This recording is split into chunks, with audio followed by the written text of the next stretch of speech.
আসসালামু আলাইকুম এভরিওয়ান, সবাইকে আন্তরিক শুভেচ্ছা ও ভালোবাসা।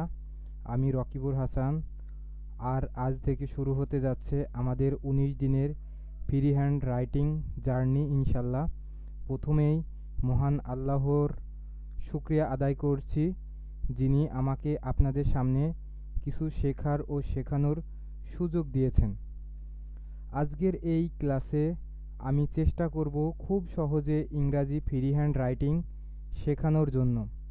অনেকে মনে করেন ইংরাজি শিখতে হলে অনেক বেশি গ্রামার জানতে হয়, কিন্তু আসলে নিয়মিত প্র্যাকটিস আর সঠিক গাইডলাইন থাকলে খুব সহজেই লেখা শেখা যায়। আমাদের এই জার্নিতে যা থাকবে: basic sentence writing, vocabulary use, paragraph writing, daily writing practice, নিজের মনের কথা ইংরাজিতে প্রকাশ করার কৌশল। আমি শিক্ষক হিসাবে নয়, বরং একজন বন্ধুর মতোই আপনাদের পাশে থেকে শেখানোর চেষ্টা করব। ভুল করতে ভয় পাবেন না, কারণ ভুল থেকেই শেখা শুরু হয়। আপনারা আমার জন্য দোয়া করবেন যেন আমি সুন্দরভাবে ক্লাসগুলো সম্পূর্ণ করতে পারি।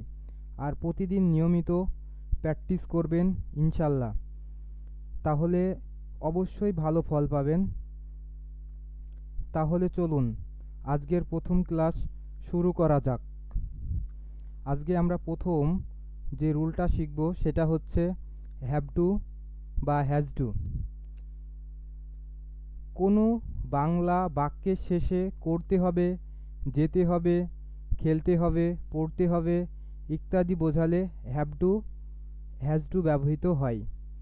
স্ট্রাকচার: গঠন: subject, have to, has to, verb এর প্রথম রূপ প্লাস এক্সটেনশন। ফর এক্সাম্পল, আমাকে কাজটি করতে হবে। আমাকে ইংরাজি এখানে হচ্ছে সাবজেক্ট আই, আয়ের সাথে কি বসে? হ্যাভ টু বসে। তারপরে করতে হবে, এই লাস্টে থাকে ভার্ব, এই জন্য এখানে হচ্ছে ডু। তারপরে কাজটি করতে হবে, এই জন্য এখানে দ্য ওয়ার্ক, তারপর হচ্ছে ফুল স্টপ। আমাকে ক্রিকেট খেলতে হবে। আমাকে এখানে ইংরাজি সাবজেক্ট হচ্ছে আই, ফার্স্ট পার্সনের সাথে কি বসে? Have to. খেলতে হবে, এই জন্য ভার্বের প্রথম রূপ প্লে, ক্রিকেট ইংরাজি ক্রিকেট। হাফচাকে উপন্যাস পড়তে হবে। হাফচা আছে, হাফচা সাবজেক্ট, যেহেতু হাফচা থার্ড পারসন সিঙ্গুলার নাম্বার সেজন্য এখানে হ্যাজ টু ব্যবহৃত হয়। পড়তে হবে, ভার্বের প্রথম রূপ রিড, উপন্যাস ইংরাজি এখানে নভেল, ফুল স্টপ। রামিমকে ক্যাম্পাসে যেতে হবে। রামিমের ইংরাজি রামিম, যেহেতু Ramim third person singular number এজন্য হ্যাজ টু ব্যবহৃত হয়। যেতে হবে, এজন্য ভার্ব গো হবে, কি হবে? গো। তারপরে ক্যাম্পাসে, গো টু ক্যাম্পাস ফুটবল। তাকে দুধ খেতে হবে। তাকে ইংরাজি যেহেতু হি, এই জন্য এখানে he third person singular number, এই জন্য এখানে হ্যাজ টু ব্যবহৃত হয়। তারপরে এখানে খেতে হবে, যেহেতু এই জন্য হচ্ছে ড্রিঙ্ক, আর দুধের ইংরাজি হচ্ছে মিল্ক। আমাকে বাজারে যেতে হবে। আমাকে ইংরাজি হচ্ছে আই, আয়ের সাথে ফার্স্ট পারসন, আই যেহেতু ফার্স্ট পারসন এজন্য এখানে হ্যাভ টু বসে, হ্যাভ টু। যাওয়া ইংরাজি যেতে হবে, এখানে কি ভার্ব থাকে এই জন্য হচ্ছে গো। তারপরে বাজারে গো টু মার্কেট। যেহেতু এখানে আমাকে আছে, যেহেতু এটা আমাকে নাটকটি দেখতে হবে, ও মিছিং আছে, এখানে হবে হচ্ছে আই, আয়ের সাথে কি বসে? হ্যাভ টু বসে। তারপরে এখানে নাটকটি দেখতে হবে এজন্য হচ্ছে এনজয়, যখনই টিটা খানাখানি থাকবে তখনই হচ্ছে দি হবে, এজন্য দি। নাটক ইংরাজি হচ্ছে ড্রামা, এজন্য এখানে ড্রামা বসছে। আমাকে বাসে আমাকে বাসে বড়শিবাড়িয়া থেকে মেহেরপুর যেতে হবে। তাহলে এখানে কি আমাকে সাবজেক্ট, এই জন্য আই, আয়ের সাথে কি বসে? হ্যাভ টু বসে। কোথায় যেতে হবে, এখানে ভার্ব এটা, এজন্য এখানে কি গো। তারপর কোথায় মেহেরপুর, এজন্য টু মেহেরপুর। তারপরে কোথায় থেকে বড়শিবাড়িয়া, ফ্রম বড়শিবাড়িয়া। তারপরে হচ্ছে কোথায় বাছে, এজন্য বাই বাচ।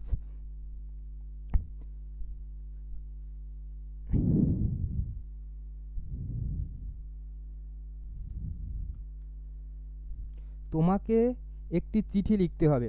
তোমাকে ইংরাজি কি ইউ। ইউ এর সাথে কি বসে, হ্যাভ টু বসে, এজন্য এখানে হ্যাভ টু। তারপরে কি লিখতে হবে, এই জায়গায় ভার্ব, এই যে ভার্বের 1 নম্বর ফর্ম ভার্ব, এই জন্য এখানে হচ্ছে রাইট। তারপর একটি লেটার, একটি লেটার, এই জন্য আ লেটার, এই জন্য এখানে আ লেটার হয়েছে।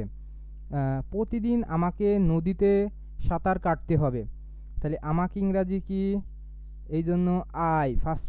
তা আমার সাথে কি বসে, এখানে হ্যাভ টু, এই জন্য হ্যাভ টু। তা কোথায় কাটতে হবে, কাটতে হবে, সাঁতার কাটতে হবে। এই কাটা ইংরাজি কি সুইম, এই জন্য সুইম। কোথায় নদীতে, এই জন্য in the river, in the river, নদীতে। তারপরে প্রতিদিন ইংরাজি কি এভরিডে। তারপরে হচ্ছে ফুল স্টপ। অজানা কথা, ফার্স্ট পারসন এর সাথে হ্যাভ টু ব্যবহৃত হয়। সেকেন্ড পারসন এর সাথে, সেকেন্ড পারসন এর সাথেও হ্যাভ টু ব্যবহৃত হয়। সেকেন্ড পারসন এর সাথেও হ্যাভ টু ব্যবহৃত হয়। থার্ড পারসন সিঙ্গুলার নাম্বারের সাথে কি ব্যবহৃত হয়, হ্যাজ টু ব্যবহৃত হয়। দেখা যাক আমরা কিভাবে শিখব। আমরা হচ্ছে পালস মেপে মেপে শিখব, যে রক্ত যেভাবে চলে আমরাও ঠিক ইংরাজি ঠিক সেইভাবে শিখব ইনশাআল্লাহ। দ্বিতীয় হচ্ছে রুল, কোনো বাংলা বাক্যের শেষে করতে হয়েছিল, যেতে হয়েছিল, খেলতে হয়েছিল, খেলতে হয়েছিল ইত্যাদি বোঝালে হ্যাভ টু ব্যবহৃত হয়। Structure, subject plus had to plus ভার্বের প্রথম রূপ প্লাস এক্সটেনশন। ফর এক্সাম্পল, আমাকে কাজটি করতে হয়েছিল। তাহলে কি করতে, আমাকে কাজটি করতে হয়েছিল। তাহলে আমাকে ইংরাজি কি আই। তারপরে গঠন কি had to.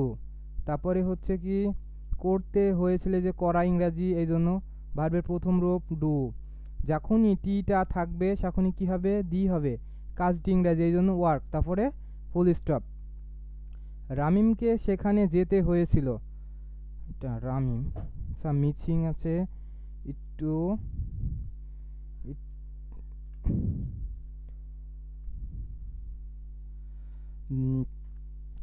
Ramim had to go. এই যে রামিম আছে, রামিম সাবজেক্ট। তারপরে কি রামিমের সাথে কি হয়, হ্যাড টু, হ্যাড টু।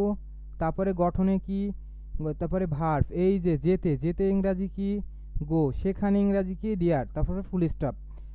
আমাদের সিনেমা দেখতে হয়েছিল, আমাদের সিনেমা দেখতে হয়েছিল, এই জায়গায় কি হবে, সাবজেক্ট হচ্ছে উই, সাবজেক্ট উই। তারপরে গঠনে কি হ্যাড টু, হ্যাড টু দিলাম। তারপরে এই যে সিনেমা দেখতে, দেখতে হয়েছিল, এই জন্য এখানে কি হবে এনজয়। তারপরে কি হচ্ছে দ্য মুভি, দ্য মুভি। 1971 সালে আমাদেরকে যুদ্ধ করতে হয়েছিল স্বাধীনতার জন্য। তাহলে হচ্ছে এখানে আমাদের, এই জন্য উই। তারপরে কি গঠনে হ্যাড টু, হ্যাড টু দিয়েছি। কি করতে, যুদ্ধ করতে, এই যে যুদ্ধ করতে, এই জন্য ফাইট। তারপরে কত সালে, 1971 সালে। ইন 1971, কিসের জন্য, যুদ্ধর জন্য, এই যে ফর ফ্রিডম, ফর ফ্রিডম। মেয়েটির সাথে আমাকে সাক্ষাৎ করতে হয়েছিল। তাহলে আমাকে ইংরাজি কি হবে, সাবজেক্টের জন্য আই। তারপরে হচ্ছে হ্যাড টু, এই যে সাক্ষাৎ, এটা ভার্ব, এই জন্য হচ্ছে মিট, সাক্ষাৎ, এই জন্য মিট, মিট মিচিং, মিচিং। তারপরে সাথে ইংরাজি উইথ, উইথ দ্য মেট ইংরাজি দ্য গার্ল ইনশাল্লাহ। পরের 3 নম্বর রুল দেখা যাক। রুল 3, ওয়েন টু বা ওয়েন্টস টু। কোনো বাংলা বাক্যের শেষে করতে চাই, খেলতে চাই, যেতে চাই ইত্যাদি বোঝালে ওয়েন টু বা ওয়েন্স টু ব্যবহৃত হয়। গঠন সাবজেক্ট প্লাস ওয়েন টু বা ওয়েন্স টু, ভার্বের প্রথম রূপ প্লাস এক্সটেনশন। আমি ইংরাজি শিখতে চাই। আমির সাবজেক্ট কি? আয়ের সাথে কি বসে? যেহেতু ফার্স্ট পারসন এজন্য ওয়েন টু। তারপরে শিখা ইংরাজি কি? শিখতে চাওয়া, এই জন্য প্রথম লার্ন। ইংরাজি ইংলিশ। আমি একটি সুন্দরী মেয়েকে বিয়ে করতে চাই। আমির ইংরাজি আই, যেহেতু আই ফার্স্ট পারসন এই জন্য ওয়েন টু। তারপরে এই যে বিয়ে করতে চাই, এটা হচ্ছে ভার্ব, এই জন্য এটা হচ্ছে ম্যারি, বিয়ে করা ম্যারি। কি? একটি সুন্দরী মেয়ে, এজন্য একটির ইংরাজি এ, আর সুন্দরী মেয়ে এজন্য বিউটিফুল গার্ল। মেয়েটি আমার পাশে বসতে চাই। মেয়েটি দ্য গার্ল, যেহেতু থার্ড পারসন সিঙ্গুলার এই জন্য ওয়েন্স টু। বসা ইংরাজি কি? Verb, sit. পাশে বাই আমার, মি, ফুল স্টপ। রামিম রহিমার সাথে প্রেম করতে চাই। Ramim wants to love with Rahima. সে আমাকে ভুলে যেতে চায়। শি ওয়েন্টস টু গঠনে, তারপরে কি? ভার্ব, এই যে ভুলে যাওয়া এই জন্য ফরগেট। আমাকে ইংরাজি মি। অজানা কথা ফার্স্ট পারসন ও সেকেন্ড পারসন এর সাথে ওয়েন টু ব্যবহৃত হয়। থার্ড পারসন সিঙ্গুলার নাম্বারের সাথে ওয়েন্টস টু ব্যবহৃত হয়। আশা করি আমরা আজ এই তিনটা ক্লাস বা তিনটা রুল চেষ্টা করলাম করানোর জন্য। সামনের ক্লাসে ইনশাল্লাহ আরও ভালো কিছু দেওয়ার চেষ্টা করব। আপনারা আমার জন্য দোয়া করবেন, আমি যেন এভাবে সুন্দরভাবে ক্লাস নিতে পারি। আল্লাহ হাফেজ।